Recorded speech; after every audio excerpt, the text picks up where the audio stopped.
हादोरसा सोरखारनि गोख्रों बिथोन बादियै हाइलाकान्दि जिल्ला पुलिस बिफानाबो संदाननाय आरो सिग्रोमनायखौ गोख्रोंनिफ्राय गोख्रों खालामदों।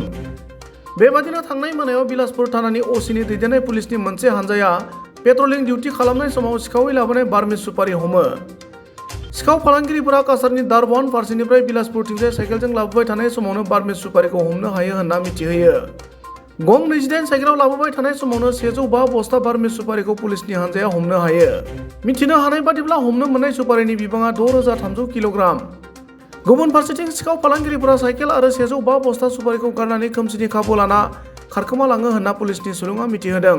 बेबादिनो हाइलाकान्दि जिल्लानिनो बावलियार गामिनि आसाम मार्केटिं बर्डनि नेहाथारि राजन आली बरभयाया सासे आइजो पुलिस मावख'गिरिखौ गाज्रि आखु बाहायनायनि दायाव पुलिसआ हमो।